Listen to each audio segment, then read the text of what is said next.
மாயக்கூத்துன்ற படம் பார்த்தேன். ரொம்ப அருமையா பண்ணியிருக்காங்க. இப்போ ரீசெண்ட் டைமில் வந்து எல்லாரும் வந்து மலையாள industry, Telugu industry, Kannada industry தான் ரொம்ப நல்லா படங்கள்லாம் பண்ணிகிட்டு இருக்காங்கன்னு பேசிகிட்டு இருக்காங்க. ஆனால் தமிழ் இண்டஸ்ட்ரியில் வந்து இப்போ ரீசெண்ட் டைமில் டூரிஸ்ட் ஃபேமிலின்னு ஒரு படம் பார்த்தோம், 11 ஒரு படம் பார்த்தோம். இப்போ மாயக்கூத்துன்ற படம் வந்து கண்டென்ட் சூப்பராக இருக்குது. எல்லோரும் தேட்டரில் வந்து பாருங்கள், தமிழ் இண்டஸ்ட்ரியை வாழ வைங்க. ரொம்ப நன்றி. படம் நல்லா இருக்கு சார். என்ன சொல்ல வரேன்னா, படம் நல்லா இருக்கு, ஃபேமிலி பார்க்கலாம், எல்லாருமே பார்க்கலாம். கதையை நல்லா பண்ணியிருக்காங்க, சூப்பராக கதை எழுதியிருக்காங்க. அவங்க நல்லா இருக்காங்க சார், நல்லா நடிச்சிருக்காங்க. ஓகே, நல்லா இருக்குங்க. ஒரு தடவை பார்க்கலாங்க, ஃபேமிலியோடு பார்க்கலாம். டிஃப்ரெண்ட்டாக ஒரு ஸ்டோரி வேணும்னு நினைக்கிறவங்க கண்டிப்பாக வந்து பார்க்கலாம் சார். சார், கதைக்குள்ளே ஒரு கதாபாத்திரம் நம்ம வந்து கற்பனையாக ஒன்று படைக்கிறோம். நம்ம கற்பனைக்குள்ளே இருக்கிற கதாபாத்திரம் ரைட்டர் எழுதுகிறாரு. ஸோ அந்த கதாபாத்திரங்கள்லாம் நியாயம் கேட்க வெளியில் வந்தால், நிஜத்தில் வந்தால் எப்படி இருக்குன்றத சொல்லியிருக்காரு. ஒன்லைன் ஸ்டோரி தான், அதை கொண்டு போயிருக்காங்க. லேக் இருக்குது சார், ஸ்க்ரீன் ப்ளே கொஞ்சம் கம்ஃபர்டபுள் இல்லை சார். அப்புறம் டைலாக் வந்து நிறைய பேசுகிறாங்க, அது யூஸ் இல்லாத மாதிரி இருக்குது. ஒரு சில சீன்லாம் முன்னுக்கு பின் முரணாக இருக்குது சார், அதெல்லாம் கொஞ்சம் அவாய்ட் பண்ணியிருக்கலாம்.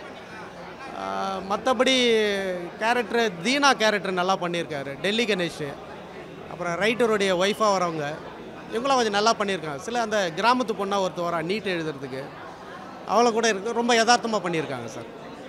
பார்க்குற மாதிரி இருக்குது ஒன் டைம். மாயக்கூத்து படம் பார்த்தேன் சார். படம் உண்மையிலே அருமையாக இருந்துச்சு. லைக் எல்லாருமே பார்க்க வேண்டிய ஒரு படமாக இருக்குது. இந்த சமூகத்துக்கான கருத்துக்கள் நிறைய வச்சுருக்காங்க, ஃபிலாசபிக்கல் ஐடியாவே நிறைய இருக்குது படத்தில். அண்ட் படத்தில் ஸ்க்ரீன் பிளேவாக வந்து ஸ்டார்ட் டு எண்ட் அன்பிரடிக்டபிளாக எதுவுமே கெஸ் பண்ணுற மாதிரியே இல்லை.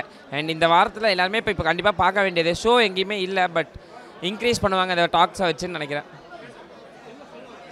அவங்க சமூக கருத்துக்கள் நிறைய வச்சுருக்காங்க, 1 2 இதுதான் சொல்ல வராங்கன்னு சொல்ல முடியல. அண்ட் எழுத்தாளர்களுக்கு மெயினாக இருக்கும் இந்த படம் பார்க்குறது. லேக்லாம் எங்கேயும் கிடையாது, ஸ்டார்ட் டு எண்டு கிரிப்பிங்காக எங்கேஜிங்காக இருக்குது, ஃப்ரெஷ்ஷாகவும் இருக்குது ஸ்க்ரீன் பிளே. அண்ட் கதையே உங்களுக்கு ஃப்ரெஷ்ஷு தான் அந்த படத்தில். ஆமாம், எல்லாருமே புதுமுகம், எல்லாமே நல்லா பண்ணியிருக்காங்க. கேமரா முன்னாடி நடிப்பு மாதிரி பெருசாக தெரியல. சில ஆக்டர்ஸ் அங்கங்கே ஓகே நடிக்கிற ஆர்டிஃபிஷியலாக இருந்தாலும், பட் மேஜராக எல்லாமே கோப்பப் பண்ணிட்டாங்க. படம் வந்து ஏதோ சினிமா பார்க்கணுன்ற மூடில் தான் தேட்டருக்கு வந்தோம். ஆனால் அது ஆரம்ப காட்சியே ரொம்ப அருமையாக இருந்தது. பொதுவாக மக்களுடைய வாழ்க்கை யதார்த்தத்தை வந்து ரொம்ப அருமையாக பிரதிபலிச்சிருக்கு இந்த படம். சாதாரண இந்த சினிமாவுக்குள்ள ஆர்ப்பாட்டங்கள் இல்லாமல், எந்த இதுவும் இல்லாமல், மக்களுக்கு தேவையானதை ரொம்ப எளிய முறையில் புதிய முகங்களை வச்சு இவ்வளோ சிறப்பாக பண்ணியிருக்காங்க. எந்த குற்றமும் சொல்ல முடியாது. கொஞ்சம் புரியாத மாதிரி தெரியலாம் படம் ஆரம்பத்தில், ஆனால் அது போக போக கடைசி சீன் வரும்போது நமக்கு ஃபுல் சப்ஜெக்ட் என்னன்றது, என்ன மோட்டிவில் அந்த படம் எடுத்திருக்காங்கன்றது தெரியுது. ரொம்ப அவங்களுக்கு பாராட்டு எல்லா இளைஞர்கள் எடுத்திருக்காங்க. எல்லாருக்குமே என்னுடைய பாராட்டுகளை தெரிவித்துக் கொள்கிறேன். அவர் டெல்லி கணேஷ் இந்த நேரத்தில் வந்து நம்ம அவரை பாராட்டி தான் ஆகணும். நான் அவருடைய யதார்த்த நடிப்பு இந்த படத்தில், அவருடைய கேரக்டருக்கு ரொம்ப யதார்த்தமாக பண்ணியிருக்காரு. படத்துக்கு வந்து பெரிய ஒரு பக்கபலம் அவருடைய கேரக்டர். எல்லாருமே நல்லா பண்ணியிருந்தாங்க. அந்த டாக்டராக வர பொண்ணு அருமையாக ஆக்ட் பண்ணியிருந்தது. அந்த பொண்ணுடைய அம்மா அப்பா ரொம்ப அருமையாக பண்ணாங்க.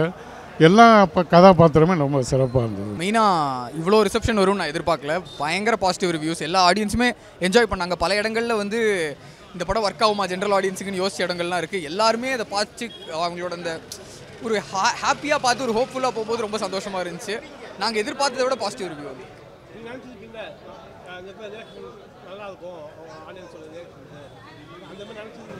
ஒர்க் ஆச்சு சார், ஒர்க் ஆச்சு. பல இடங்களில் நாங்கள் நினச்சது என்னன்னா, இது ஆடியன்ஸுக்கு சில நேரம் ஒர்க் ஆகுமா நாங்கள் டவுட் பண்ண இடங்கள்லாம் நல்லாவே ஒர்க் ஆச்சு. அவங்களோட ரிசப்ஷன் நம்ம நினச்சதை விட ஆடியன்ஸ் ரொம்ப இன்டெலிஜென்ட்டாக இருக்காங்கிறது தான் அதோட ஃபேக்ட். நம்ம ஆடியன்ஸ் அண்டர்ஸ்டாண்டே பண்ண முடியாது. அவங்க பயங்கர இன்டெலிஜென்ட்டான ஒரு, இப்போ இருக்கிற ஆடியன்ஸ் பயங்கர இன்டெலிஜென்ட். நம்ம அவங்களுக்கு படம் எடுக்கிறத கஷ்டம் இன்னும். சார், எனக்கு ரொம்ப ஒரு ஹாப்பி எக்ஸ்பீரியன்ஸ் சார். நான் இதனோட 7வது படம். அதுக்கு முன்னாடி தெலுங்குலலாம் படம் பண்ணியிருக்கேன், தமிழ்லேயும் 3 படம் பண்ணியிருக்கேன். எனக்கு இந்த படம் வந்து ஒரு ஃபேமிலி மாதிரி.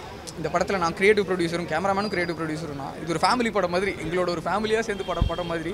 இல்லை யாருக்கும் ரிசல்மெண்ட் எதுவுமே கிடையாது. Very very nice film. எனக்கு ஒரு ரொம்ப நல்ல எக்ஸ்பீரியன்ஸ் இது. கண்டிப்பாக அது ரொம்ப எஃபிஷியண்ட்டாக வந்து டெலிவரி ஆயிருக்கு. அவங்களை போர் அடிக்காமல் ப்ரீச் பண்ணாமல் இந்த படத்தை கொண்டு வந்திருக்கோன்னு நம்புகிறேன். அது ஆடியன்ஸே சொல்லுவாங்கன்னு நினைக்கிறேன். மயக்குத்துன்னு ஒரு படம் பார்த்தேன். ரொம்பவே நல்ல எடுக்கப்பட்ட ஒரு சிறந்த திரைப்படம். முழுக்கவே நல்ல எழுத்தை நம்பி ஒரு சின்ன க்ரூ வந்து இந்த படத்தை பண்ணியிருக்காங்க. அவங்க மொத்த குழுவினருக்கு என்னுடைய மனமார்ந்த வாழ்த்துக்கள். நல்ல படத்தை சப்போர்ட் பண்ணுற சினிமா லவர்ஸ் எல்லாரும் இந்த படத்தை தேட்டரில் வந்து பார்க்கணும் அப்படின்னு நான் கேட்டுக்கிறேன். நன்றி.